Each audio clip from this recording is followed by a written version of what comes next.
Well, first off, thanks are in order. I mean, the organizers, I don't want to name them all, but Chris right here beside me, this man was the one who took it initially, and wow, what a job he's done. It's a, yeah, thank you.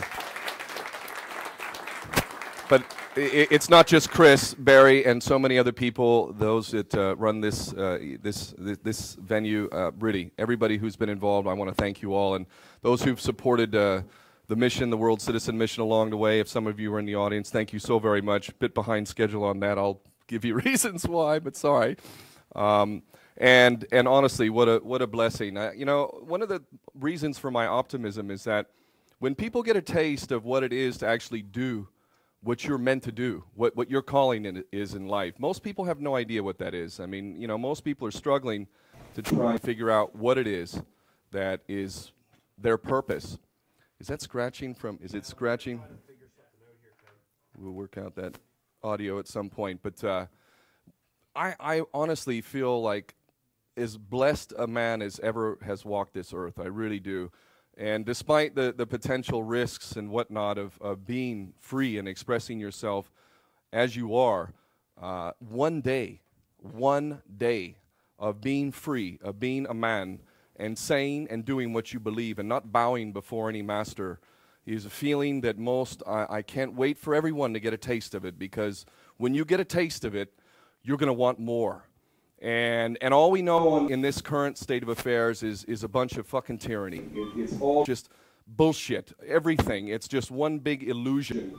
And we're supposed to buy into it. And as we start to break away from this programming and see the world for what it is, and understand just how unacceptable this state of affairs is, especially when we project forward and see the world that our children are going to be inheriting, there is definitely a responsibility. It imparts a real responsibility on us. And I really understand why people don't take on that responsibility. I am not looking down on people because they don't do this. In fact, I am one of those people. I was just as stupid as anybody on this planet. I joined the Marine Corps, for Christ's sake. What is the Marine Corps? It's a bunch of fucking, you know, enforcers for a mafia gang that runs around serving corporate interests around the world. We slaughter dark-skinned people in mass, and we get away with it because we've got the favor of an empire which wants us to go carry out this shit. I mean, how fucking stupid is that? So I'm in no position to look down on anybody, and I don't. I see these people outside. You know, if I had been raised on the type of diet of bullshit that they are raised with, I can imagine what kind of person I would have been. I would have been every bit as bad as any of these people, and every bit as dogmatic and violent and so on and so forth. Really, I understand and really desire deeply for people to understand the prison that has been created through our brains, through our minds. We have created a prison based on a bunch of illusions, and most people at this point have not been able to break free from that. They're stuck. The prison is in here, and they can't get out of it. And they're afraid to face it. But more and more, despite the odds, despite all of the punishing reasons not to face the truth, more and more people are doing this. If nothing else, I am an astute observer of human consciousness, have been for really a couple of decades now. And I can tell you, I mean, for those of you who've been aware that long or longer, it's been painful, especially 9/11. Oh, my fucking God. People are buying this shit? What the hell is going on? How can you fucking believe this? Is it not so completely transparent?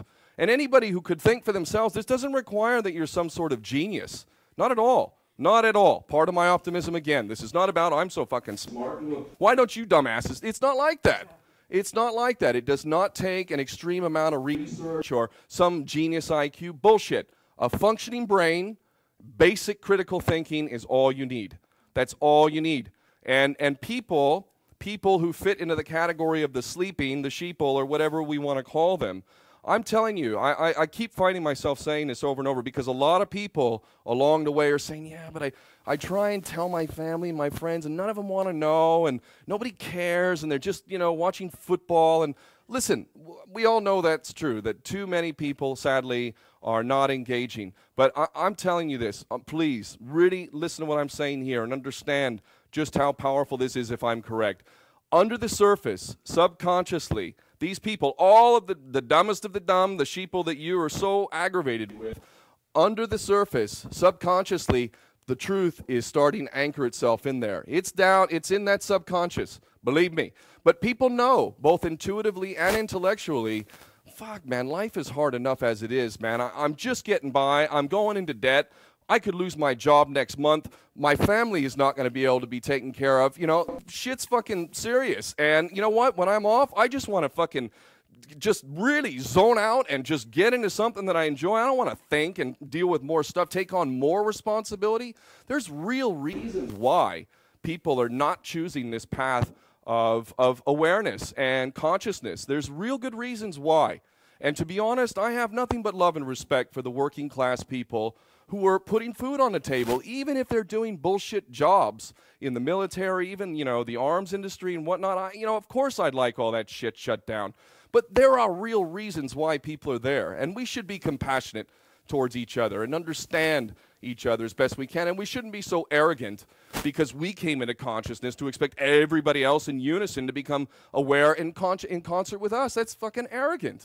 So really, God love all the people, you know, the universal life force, whatever it is that you believe in. God love them all, honestly. They will come around. Believe me, in the subconscious, it's waiting. There's an activator. Something's going to activate it, and it could happen any day. Any day it could happen. A chain reaction could occur very quickly. How many people are aware of the work of Rupert Sheldrake? Yep. Right, right. So amazing. Morphic resonance, the 100th monkey, the tipping point, critical mass. You know, for those, if you've heard those terms, look into it more deeply. Look at Rupert Sheldrake. This is amazing. This is incredibly amazing what he talks about. Morphic resonance, incredibly powerful. Not good for the powers that be, by the way, at all. They do not want you to know this. But there is scientific proof of a phenomena which we've largely labeled, you know, the 100th monkey, tipping point, critical mass. But there is physical scientific proof of this phenomenon which cannot be fully explained. And ultimately, if it's true, it spells doom for the powers that be in their system. Because what it translates to is that when a species reaches a certain understanding within a species, it only has to reach a very small amount within that species, and then it permeates to geographically isolated populations of that species that have no contact, no internet, no phone, no nothing, right? And they still somehow understand this basic principle. The 100th monkey is monkeys that were washing potatoes in salt water, and that spread to a geographically isolated area that was proven to be, how could they possibly know that? There's no monkeys, you know, taking boats over to that island, you know, there's no cross-mingling, no nothing. But it's been proven, this phenomena has been proven on many different levels. What that means is that we should stop focusing on the masses. Stop worrying about the masses. That's not what matters. What matters is that conscious minority, us, those of us who care, who are engaging, who are learning more, who are taking responsibility. We are the ones that matter. And it is no coincidence at all that you see these bastards who are running the fucking world trying to run us directly into a third world war. Why? They need a fucking third world war badly. Because the minority of us, the conscious human beings who are becoming more aware, we are going to infect the rest of humanity with a new reality, one not based on a bunch of fucking bullshit lies where nothing but prostitutes are put up in public positions of trust, and they defy that trust left, right, and center. The whole fucking system is run by a tyrannical fucking top-level group of fucking psychopaths who have an infinite supply of money. This is the world we live in, literally. Literally, there is a tiny group of individuals who have an infinite supply of money through the control of the central banking bullshit fucking fraud system, which is an act of treason that any government who participated and perpetuated act of fucking treason. So in the United States, 1913, the whole fucking lot of them, except for those who voted against the Federal Reserve Act, are traitors. Every last one of them. And all of the sages, all of the wise and patriotic, genuine souls within our nations have talked about this battle between the bankers and the interests of the nation, because they are diametrically opposed. Diametrically opposed. And we live in a world which is run by this tiny clique of bankers who happen to mostly identify as Jewish, which gets into the reasons why they don't like to hear certain words. And I will get back into that. But let us understand that this world is very easy to understand. It does not take a genius.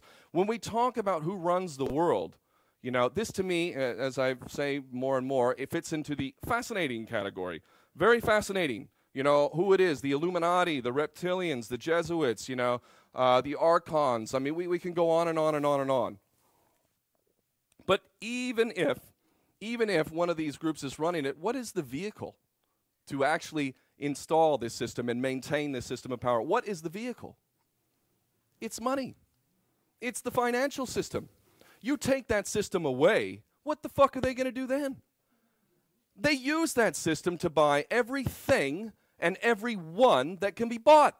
So people of honor and integrity who don't have any real interest in material wealth, those people, they don't get rewarded as they should be in a healthy society. People with honor and integrity who have selfless qualities, who genuinely wish to serve, those people are punished in this world, oftentimes tortured and killed. Because the powers that be at the top know damn well you don't want those fucking people around. They will infect others. And actually, if you go back in history, think about this. Why do you suppose we even have any freedom today? Do you think back in the day, medieval times, going back 1,000 years, 2,000 years ago when we had kings and queens and emperors and, you know, all of this sort of stuff, do you think that these tyrants who have, you know, been in place throughout our human history, the one that we're told anyway, do you think that they gave up freedom, they gave up their power of their own free will to give us the freedom that we have today? Do you think that these tyrants sitting at the top of the pyramid wish to offer you any freedom out of the goodness of their hearts? Hell no. The reason why we have any freedom today is because people, real men, real women, people, children as well. Victoria Grant, I wish she was here tonight. My God, what a beautiful young lady you produced here in Canada, Victoria Grant. We have people throughout the ages who have stood up against all odds, knowing it was certain death, knowing that even worse than that they were going to be tortured before they were killed in public, and even their family members would be killed. That type of thing has occurred countless times, and people have stood up. And the reason why? Because a real man and a real woman has to be free and will not bow before any servant. The streak of freedom within us is so strong that people refuse. They refuse. The Irish are a perfect example of this. Hundreds of years of just nasty, virulent, supremacist, racist ideology enforced upon them in the most hideous of ways. Hundreds of years, but no fucking way could you stop them. The Irish will never fucking bow.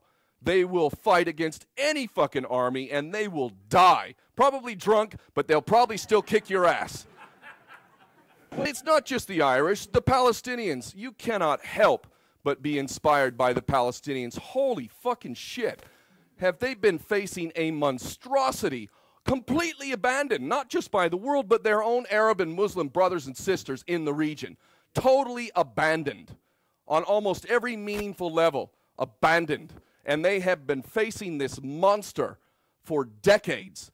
And part of the reason why, if not the reason why, is because we can't talk about certain things. This is why I say what I say, out of love and respect for my Palestinian brothers and sisters who, if they get up and say what I'm saying, fuck, they would have been dead long ago or in some goddamn dungeon somewhere. You know, really, that's the reality. But a white guy can fucking get up and say this shit, at least for so long. That's the reality. It is the reality. Make no mistake about it. This is the world we're living in, a perverse, twisted, fucked up reality, which means a white guy from California who was an ex-Marine can get up and say all sorts of things. But if somebody from, let's say, Palestine gets up as a Muslim and says the things I'm saying, he's done. Done. Done. Absolutely over. So this is one of the burdens of white man's burden and whatnot. There's a lot of nuance to these types of arguments, and I'm not in agreement with the whole argument at all. In fact, there's a lot of problems with it. But the fact is, those of us who come from more prosperous nations with white skin and oftentimes male, we have an extra sort of responsibility, in my opinion, because we have been the major beneficiaries, not to a total extent, and a lot of that is changing, by the way, but nonetheless, we have been the majority beneficiaries of this twisted system. In America and Canada and England, perfect example, we have a prosperous existence. Why? Are we more industrious than the rest of the world? Are we more intelligent than the rest of the world? No. We just have a fucked up, fraudulent system which imparts greater value to our currency than the rest of the world. It's just that simple. And we have derived great benefits in terms of our comfort levels as a result of this very fucked up system. And at some point, we're going to have to really come clean and acknowledge, yes, we have collectively been fucking beneficiaries of this nasty system. The sooner that we become honest about this, the more we will be able to genuinely connect with our brothers and sisters in other parts of the world who have been the ones who have been really punished directly as a result of this system. This is the reality. And until we take responsibility for what we have been complicit with, we will not be able to change this state of affairs. I believe that we've reached now in 2016 that seminal time. I believe that this generation, that us, right here, right now, are literally going to decide the fate of planet Earth. We have two opposing forces, which I always believed would come to a head. I never thought there was a way to avoid this. I'd love to, if there is a way, to avoid the worst aspects of this, but we have two opposing forces. We've got these tyrants, these psychopaths who run the financial system, and with that, run the world. Hardly any meaningful government agency, organization of any stature, anything that has any kind of relevance and influence in human society, almost all of it is owned by them, literally. So you have this force, which clearly has only its own perceived self-interest. It's not even in their interest. That's how fucking twisted they are. There is no real interest in this trying to play God shit. But nonetheless, that's what they perceive to be their interest. And then you have human beings, real, genuine human beings who, I've traveled this world. I have seen from place to place to place the same thing. We all basically want the same thing. I don't care whether you call yourself a Muslim or a Christian or an atheist or whatever. I don't care if you come from Gaza or you come from Los Angeles or you come from Toronto. We all basically want the same thing. And another thing that we all have in common, we don't really want war. Yet we have fucking war all the time. All the time. There's always another war. Why? Because the bankers run the world and war is the best thing for them. Not only does it provide more profits for them, but more importantly, much more importantly, it divides people. What can divide people more than killing each other, of torturing each other, of abusing each other? I mean, has anybody actually experienced war, like real war in this room? Any veterans, right? Okay. Well, you know, if you've experienced it, you know. This is not the kind of thing that you would ever want to be involved in unless it's purely self-defense.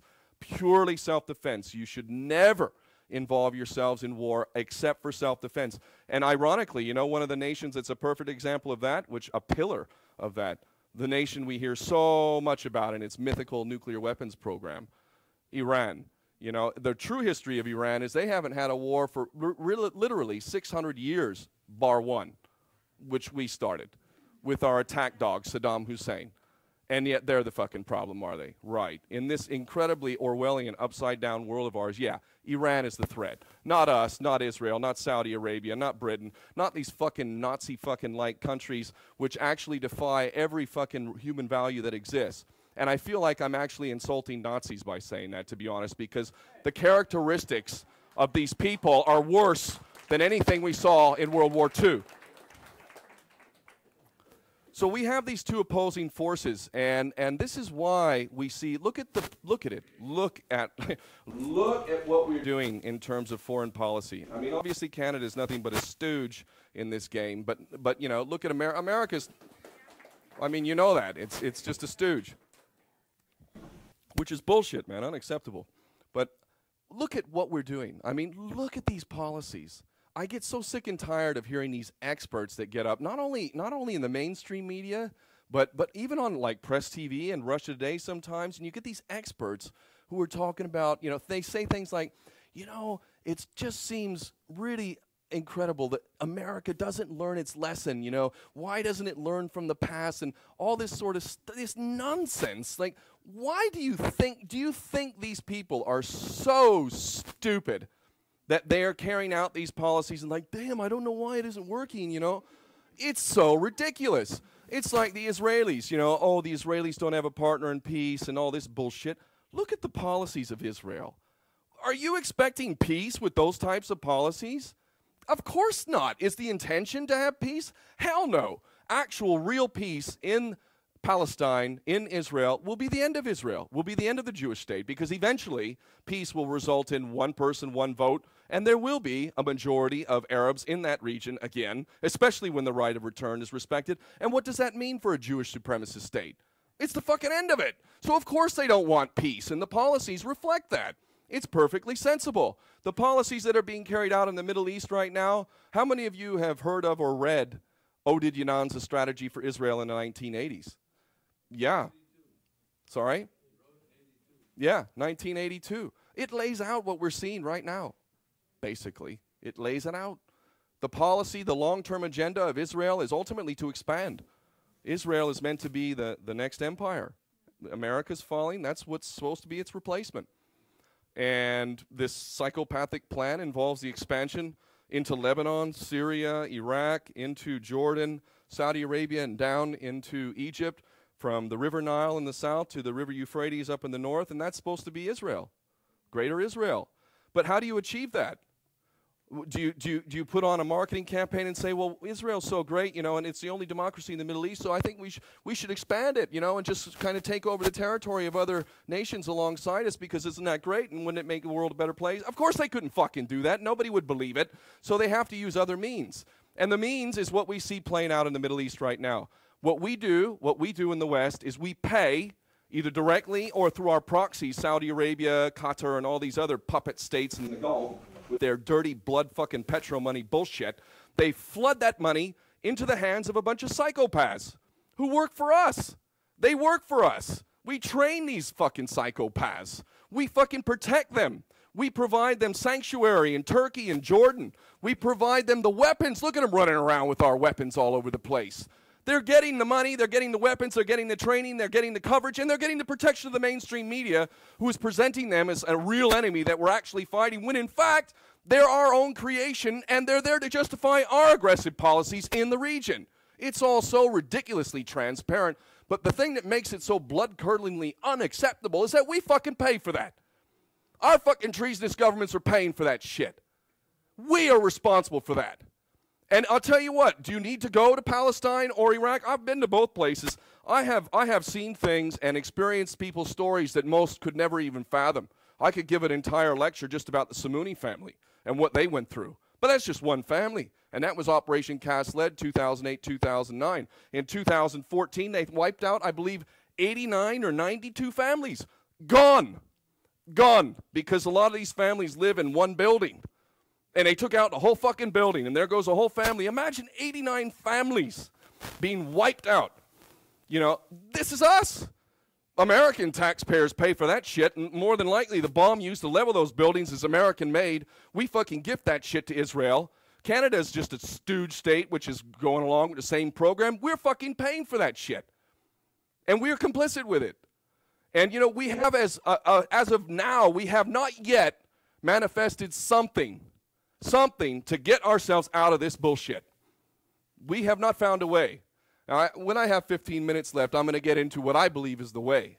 But this is the world we're living with, and the powers that be are shitting themselves because they know this morphic resonance 100 monkey. They know that that minority is becoming more aware, and they know, inevitably, it spells their doom.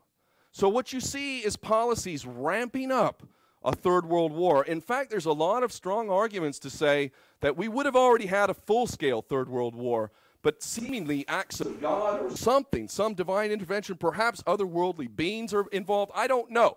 But I don't like the idea of relying on any external thing at all. It's a very dangerous game to play. I believe it is absolutely necessary that we take responsibility and we correct this. Even if there were other worldly beings who basically neutralized all nukes if they were launched and whatnot, we'd just still be a bunch of spoilt brats who don't even deserve our freedom. And that's really what you have in a nutshell with my birth nation as far as I'm concerned. A bunch of spoilt brats who were handed something that, while it was flawed, while there's a lot of issues in terms of the real history of the United States, we did actually have something that was quite beautiful in the U.S. Constitution. It's flawed, there's problems, I'm not saying it's perfect, but it's a far sight fucking better than what we have now with this legalese bullshit. These fucking contracts that we are unwittingly submitting ourselves to that are effectively stripping us of all of our rights and taking us down a completely self-destructive path, which inevitably, where are we going with this in the nuclear age? You know, World War I believe, was about 16 million people killed, no nukes. World War II, 60, 70 million dead, only one nuclear power, 2 nuclear atomic bombs, and, you know, 67 million. Back then, you know what people knew back then? We cannot fucking do this a third time. We cannot do this a third time. You know, and so what happened? They created the fucking United Nations, didn't they? And the United Nations, one of the first acts of the United Nations was pretty much the theft of Palestine, gifting Israel 15% or less of the population with the majority of the land. Oh, that's a nice first act. That's really good. So the Palestinians are going to pay the price for an apparently Northern European German crime, if we're to believe the official version, which I don't. I don't believe the official version of any history, and I don't know why anyone would believe the official version of any history.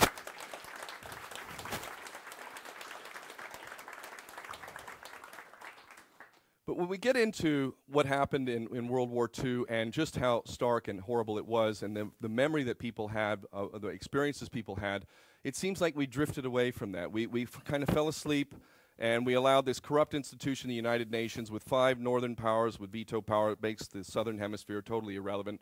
And we've kind of gone to sleep, and we've been put back into a stupor. But people have started waking up. There's one principle. There's 2 key ones, in my opinion, to maintaining a tyrannical system, a pyramid-based system. One of them is information. Information is power. The powerful have always held information to themselves. They've never allowed the masses to have access to information. This is a basic tenet of power. This is not rocket science here. They violated that rule with the internet. Really.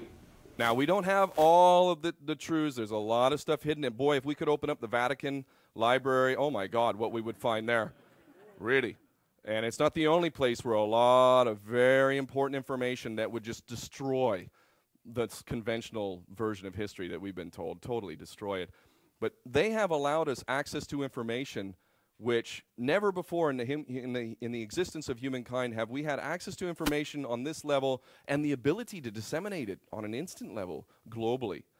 Now, while a lot of people are wasting their time playing video games or masturbating or whatever the fuck it is they're doing, a lot of people, more and more, are trying to figure out what the hell do I need to know to get the hell out of this bullshit, because I'm just like starting to drown here. I'm treading water, and I'm getting tired. And as people become more uncomfortable, see, I love this, actually. I love the financial crisis. Fucking great. I love draconian laws like everybody has to get vaccinated. Excellent. Love it. You know, because what this does is forces people. Forces you now to engage. You going to inject your kids with that shit? Really? Really? Okay. Yeah, no, a lot of people are not. That's the red line. That's the red line for a lot of people, isn't it? Like, no. So I love it. Bring it on, man. Bring in more draconian shit. The more the better, as far as I'm concerned. They're doing this, and we're getting more aware. And these things are coming to a head. And they understand so very well that they cannot sustain their system under this current rate of growth in human consciousness. So look at the policies, even picking a fight with Russia. Are you fucking kidding me? We're picking a fight with Russia?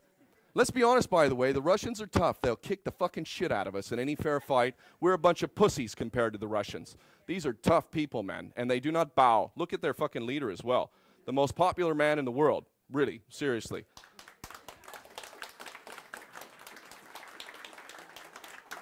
Imagine having a real man as a leader, or woman for that matter. Can you imagine? There is no such thing. They're a bunch of fucking prostitutes. They're an embarrassment, a den of traitors in all of our governments. They all work for the bankers with the rarest of exception.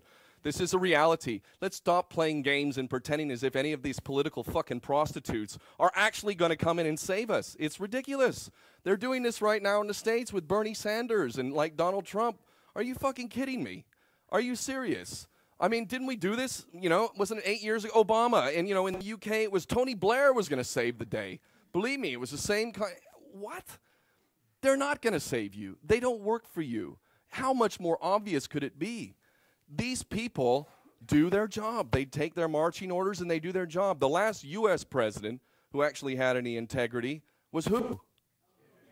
John F. Kennedy, man. Wow. You know, that guy. Yeah. That guy, you know, at least Americans have one president in the last century who actually had some integrity.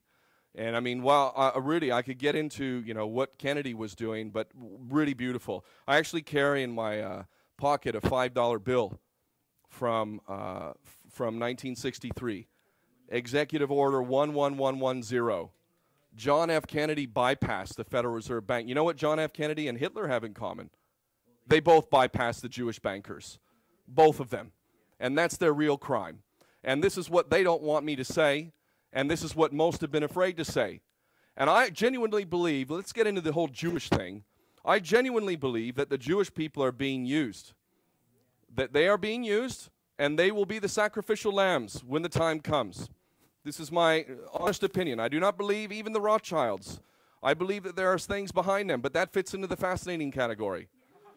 You know, we can sit here and debate that shit till the end of time.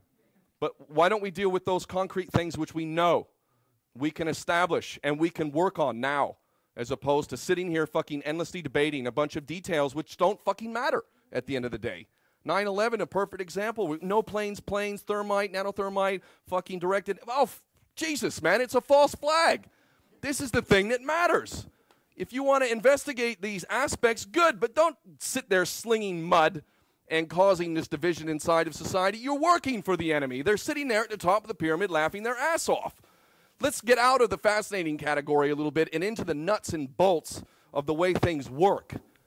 And what the Jews have been used for is basically to control the financial system. They dominate the financial system. This is not seriously debatable. And anyone who wants to try and argue otherwise, good luck with that. The truth of the matter is that Jews, because actually when you look at genuine Islam and genuine Christianity, where is the position of genuine Islam and Christianity in terms of usury, of interest? It's not allowed. It's just not allowed. In fact, in both of these religions in its genuine sense, it is completely, it's one of the worst crimes. In fact, many will argue, religious scholars will argue, it is the worst crime. And so it is not allowed in Christianity. Of course, we're practicing it all the time because we're all a bunch of fake fucking Christians and Muslims as well on so many different levels. You know, what did Jesus Christ do when he went to the temple and he saw what the money changers were doing? How many Christians know this shit? Oh, and by the way, a question I always like to throw out to my Christian brothers and sisters while you're fucking supporting this, that, and the other war, what fucking country would Jesus bomb? Seriously. I want to hear someone representing modern-day Christianity give a presentation like they were Jesus Christ himself and basically say, yeah, well, you know, I know normally I'm known as the apostle of peace and generally I believe in love thy neighbor and so on and so forth, but in this particular case, it is just so offensive that I would actually bomb this country because. And then go on with that. I want to hear the argument. And why do you call yourself a Christian if you don't understand these basic things? Get over yourself and start actually applying some of the tenets and teachings of Jesus Christ, at least as we know it. It's fake, it's bullshit, and we get sucked into it because we haven't been thinking. But again, the thinking people are coming up, rising, and it's confronting this system that we're talking about. And the head of the snake is the financial system. As long as that system is in place, I don't give a shit what victory we have. It'll be overcome, it'll be subverted, it'll be taken over from some other angle because that financial system is still in place. And the Jewish people have control of that system. And with that system, they have bought everything and everyone that can be bought. Everything and everyone that can be bought has been bought. And so the governments, who runs the governments? How much more obvious could it be? Look at Netanyahu coming to the U.S. Congress for a third time.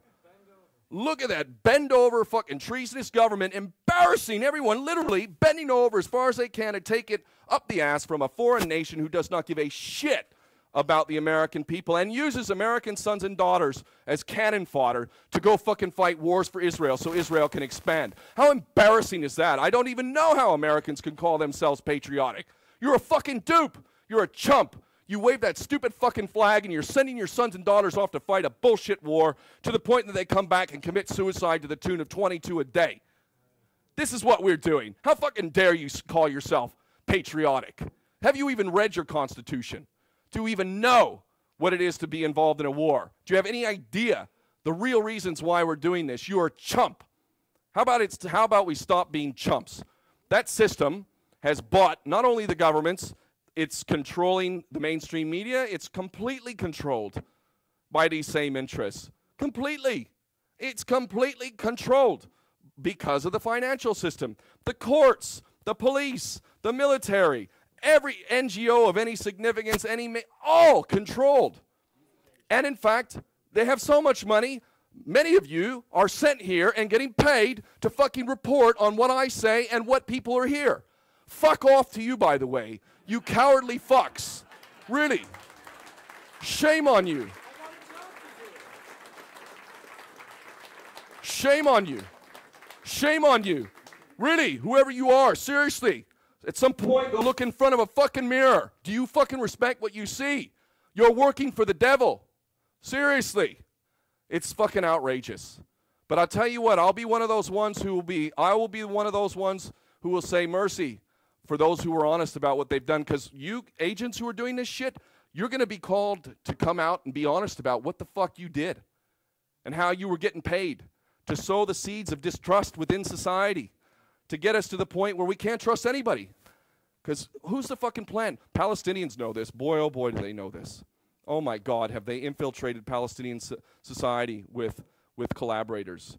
And the incentives are almost like, you know, he made an offer I couldn't refuse. Like, okay, you know, if you love your mother and your family and whatnot, then you're going to do this for us or else we're fucking taking them right out. And they know this is serious. It's not a joke. You know, this game of subversion from inside, they use so many different methods. They control Hollywood completely. Fucking nasty. There's some beautiful movies, I have to say. There's some beautiful, with really poignant, beautiful moments in them. But the overall effect of Hollywood is horrendous. Horrendous. An active campaign to basically destroy society through the fabric of society, which is the family. To really just diminish and demoralize and cheapen any kind of love and real genuine commitment to our fellow human beings and to our partners and to our children, glorifying the idea of a single mother and the not so necessary element of a father in society. I know this directly because my mom and dad were divorced at 5 years old and I joined the Marine Corps.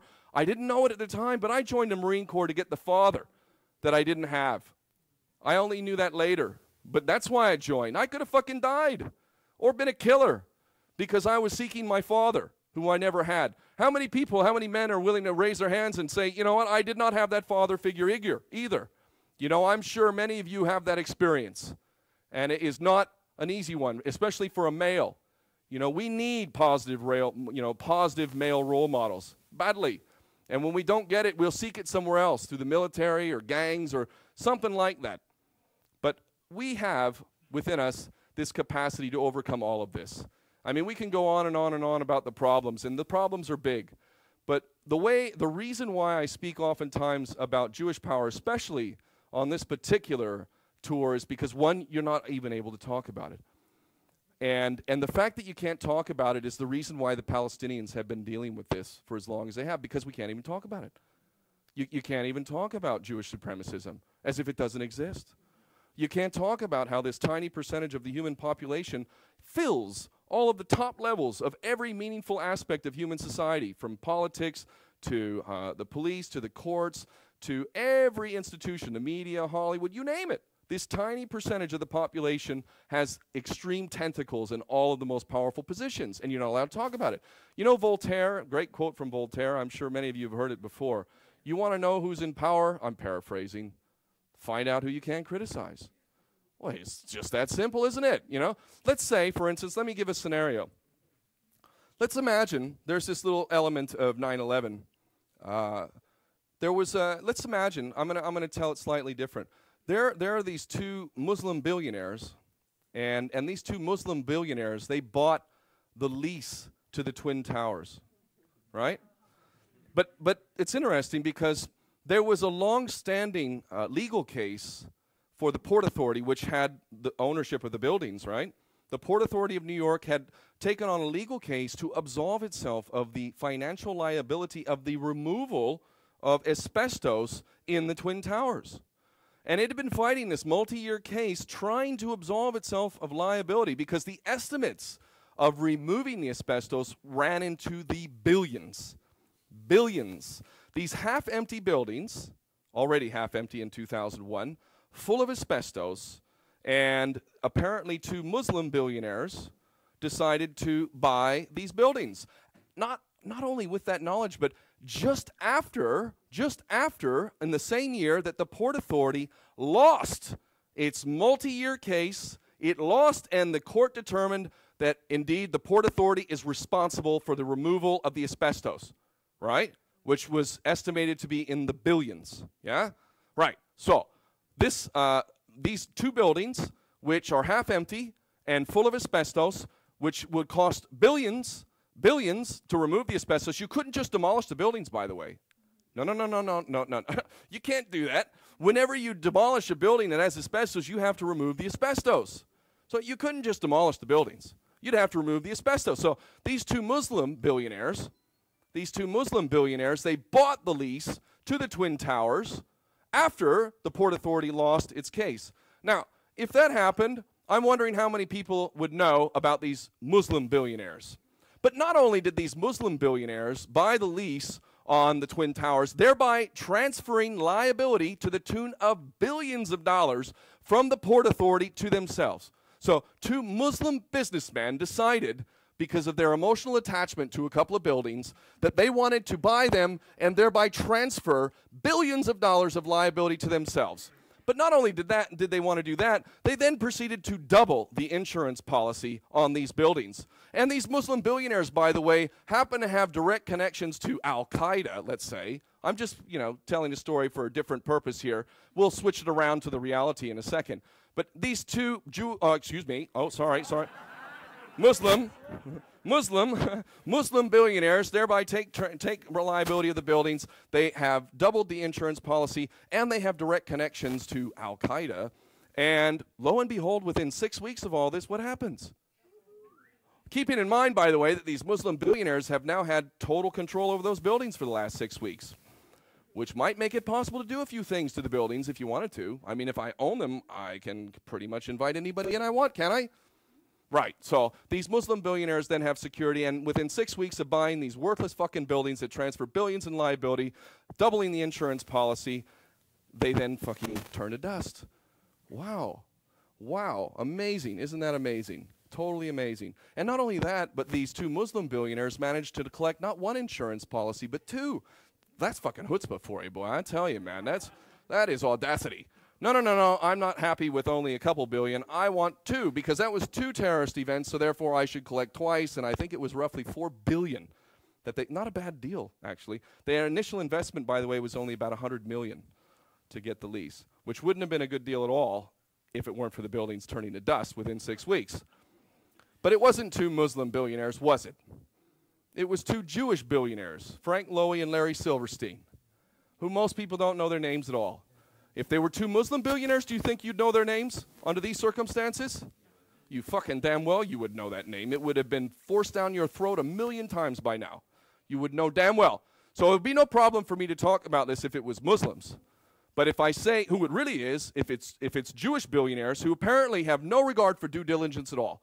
Apparently these Jewish billionaires, these Jewish businessmen billionaires, have no regard at all for due diligence and didn't even manage to confirm the facts. Of course they did. They knew damn well that those buildings were a financial liability, that billions of liability had been transferred to them. Why would they do that? Why would they do that? Well, there is a logical reason why they might do that, isn't there? Because they were directly connected to Netanyahu. Larry Silverstein had weekly conversations with Netanyahu. By buying the buildings, you had total control over the security. There's videos online with Mossad agents and explosives, fucking explosive caps and whatnot. Never mind the dancing Israelis, who we know had foreknowledge because they admitted to it all too arrogantly on television in Tel Aviv. Never mind the Israelis who were arrested on the day with explosives in their vans, who were then arrested, many of whom who were interrogated and given lie detector tests and failed, all quietly deported by a man named Michael Chertoff.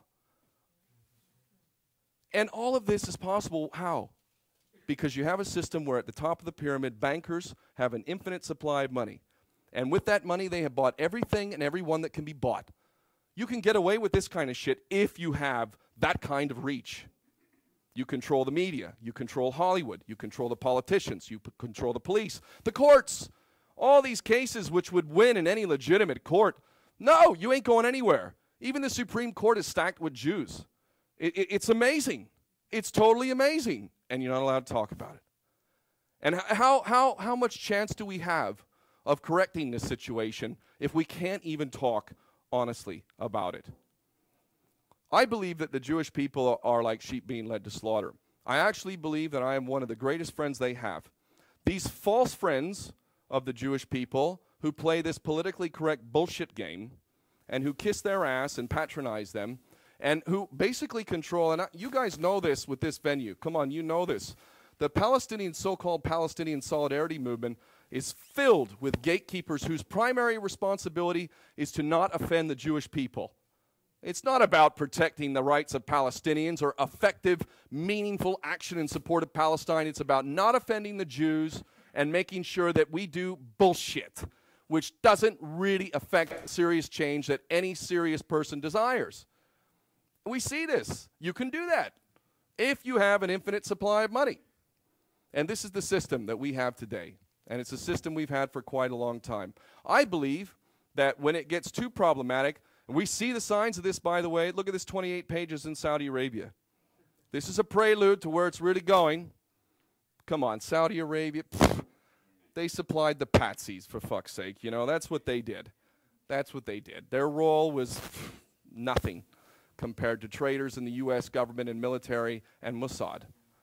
Nothing. Minuscule. So why are they feeding that out to us now, this many years later? Because the scent is being detected. And the real culprits are being identified. It's not just me. There's countless independent, truth-telling people out there who are not fucking bowing down, who are talking the truth, because they're becoming increasingly concerned, as I am and every other conscientious person is, that we cannot sustain this. We cannot continue like this. How long do we suppose we can continue playing this game? Really. You know, and honestly, I'm okay either way. I'm not attached to the end result. I accept whatever happens. This is beyond my control. But I will do my damnedest while I'm around, and I will move to the next realm. I will move to the next realm, having done the best I could to try and affect something that I and we can feel good about handing over to our children. So that leads me into 15 minutes left, what I think is positive and what we can do. So for years, you know, I've understood how unacceptable this world is, and I really meditated and thought and reflected and tried to learn so as to understand, what the fuck can we do? What can we realistically do? This is the question that I'm asked all the time, and I know many of you have asked that question, what can I do? So I really thought about that, really, like what?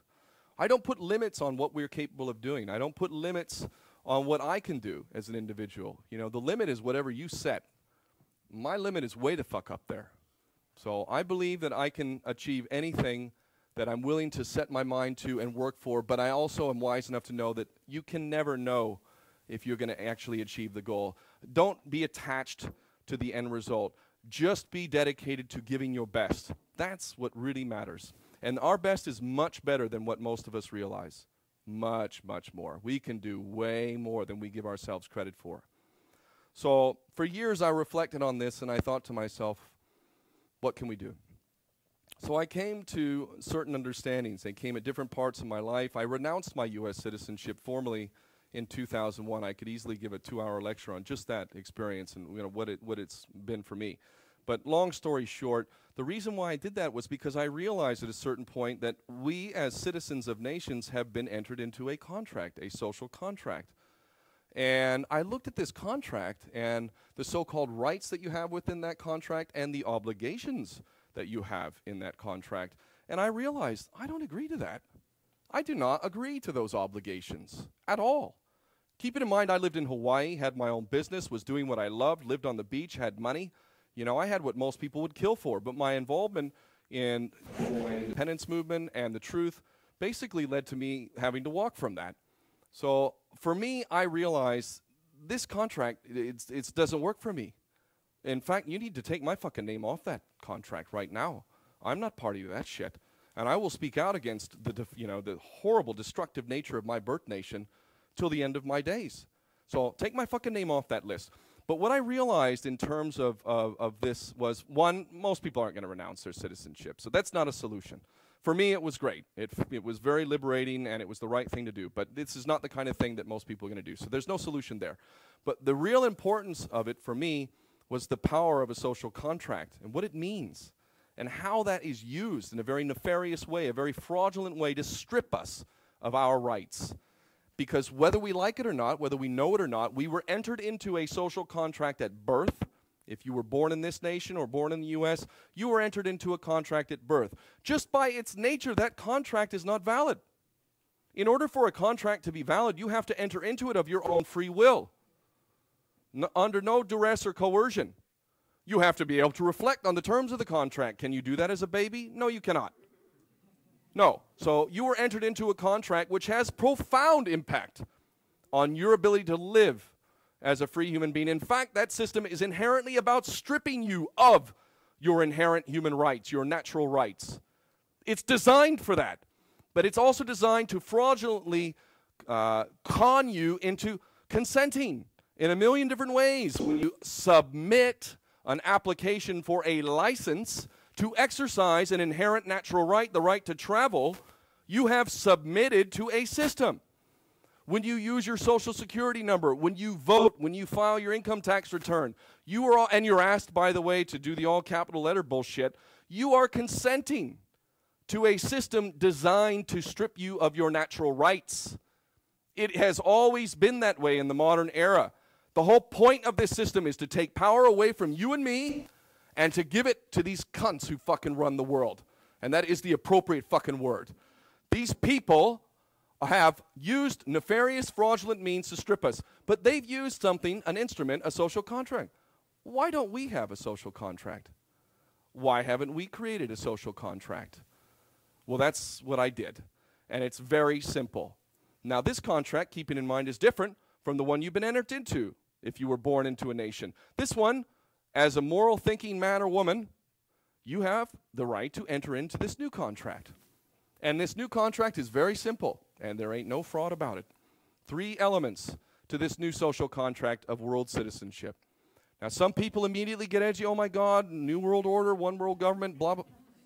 Please, get beyond the programming. Listen to what I have to say. This is inherently a devolutionary force. It devolves power. It takes power back from the central governments and central power structures, and it takes it back into the individual and into the community.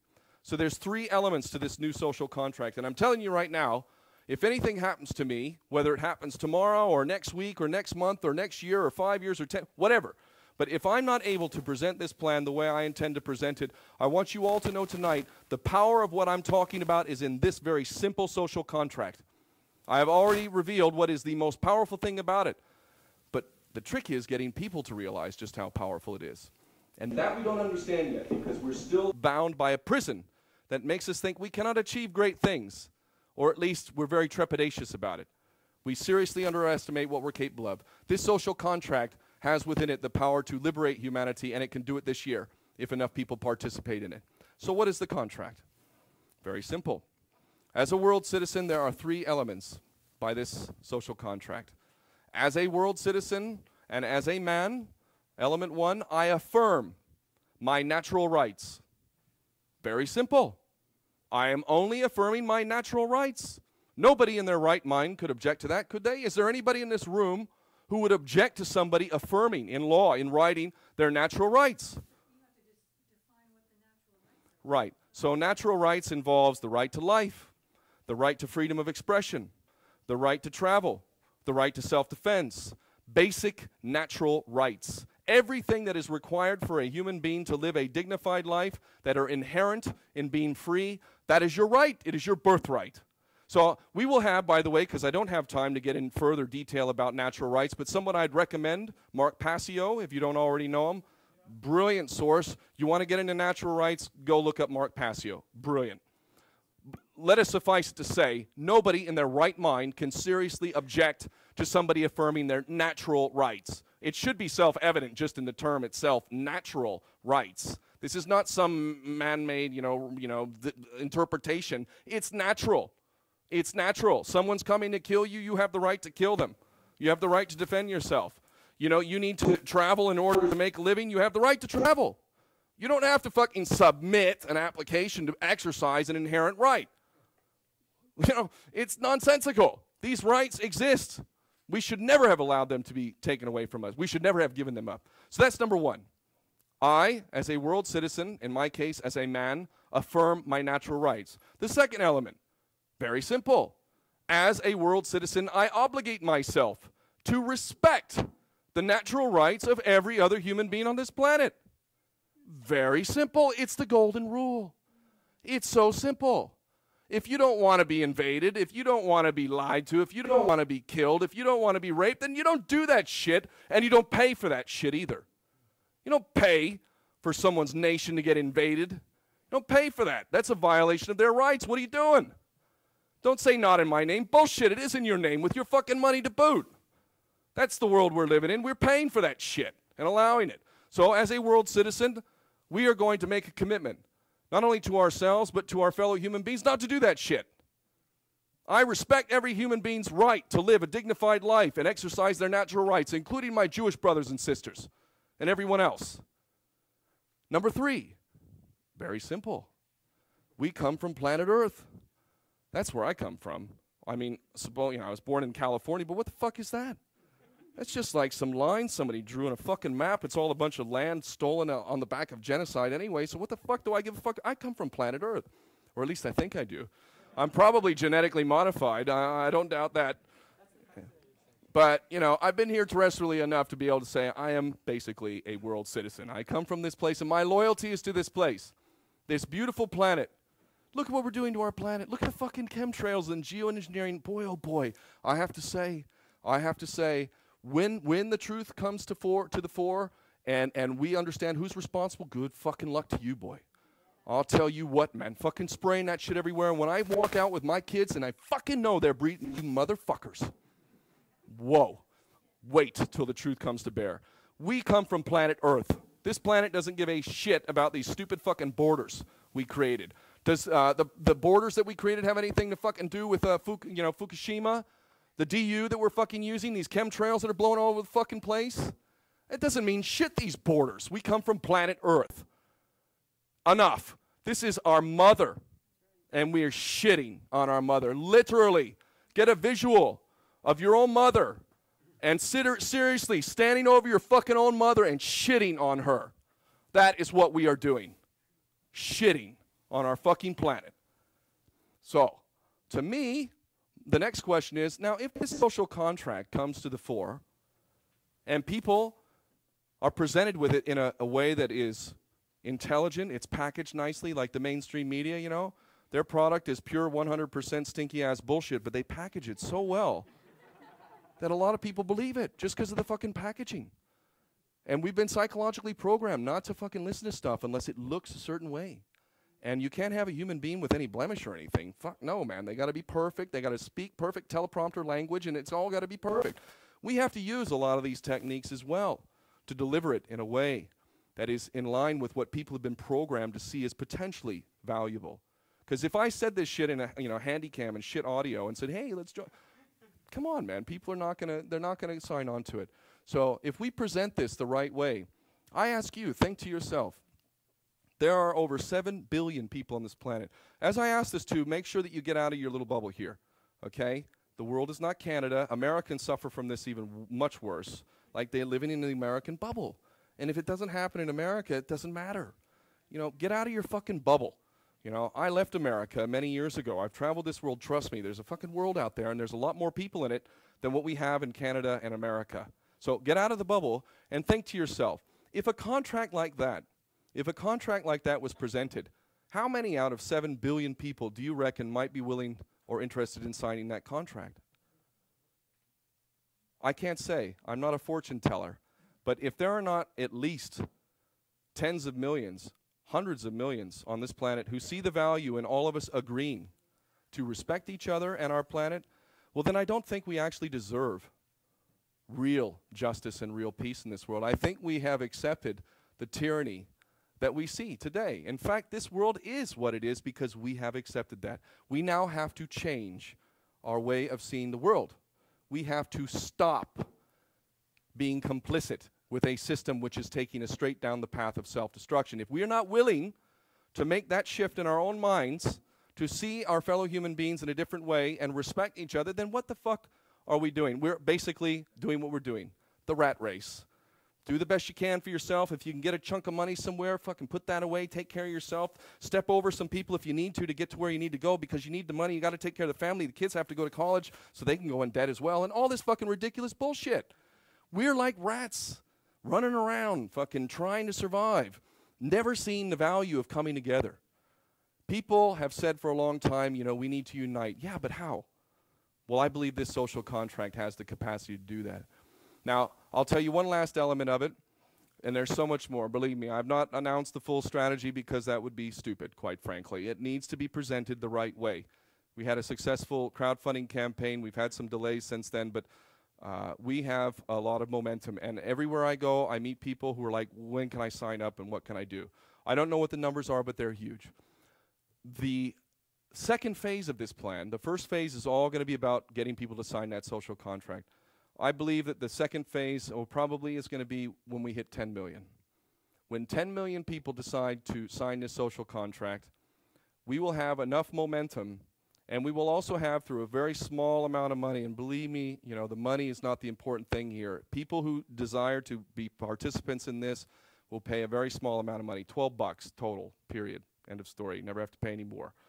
And that money is going to be used to finance the administration of this, but also to exercise what is, to me, one of the most exciting aspects of this plan, and that is we're going to reach phase 2 with 10 million people. So keep in mind, this is not a small group of individuals. It's a large number of people who have signed a lawful contract. Phase 2 involves, there's many other elements to it, but it involves, once we reach 10 million, those of you who live in Canada or the United States who have signed on to this will be able to get legal defense. And we're going to go forward and say, listen, I have now entered into a social contract which prohibits me from paying for the suffering, harm, or death of other people. And we have the legal brief here. And by the way, that legal brief has been done, the first draft for the US and the UK. But I intend to have legal briefs for every nation that shows when you hand over that money, where does that money go? Well, it goes to the tax agency, to the government, then it gets doled out to corporations. Arms are made, deals are made, and war is fought. And we pay for it, and it's from us handing that money over, that this money, we have that trail. It's self-evident, it's completely provable, it's undeniable. So what we're going to do in phase 2 is we're going to go to the governments, our respective governments, and say, you know what, sorry, I won't be able to be paying that tax anymore because, you know what, I've entered into this social contract. And under that contract, I cannot finance the harm, suffering, or death of my fellow human beings. And we have a legal brief here showing that our money is being used to commit not only international crimes, but even domestic crimes. Even in this country, in Canada and the United States, we're violating our own fucking laws and international laws. And you're asking me to pay for that shit, and I can't do that anymore. Morally, I can't do it, but lawfully, I cannot do it. And by the way, I have a legal team, which is the best fucking minds in legal matters of international human rights, who will be representing me. So I look forward to the argument that you're going to put forward as to why my whole fucking purpose in life is to work as a slave fucking wage to make money for you, to hand over to you so you can carry out your criminal fucking enterprises based on a fraudulent contract which was never fucking legal or fucking moral in the first place. I look forward to the government's fucking making their argument as to why we have to pay for these crimes. They're done. They're fucking done.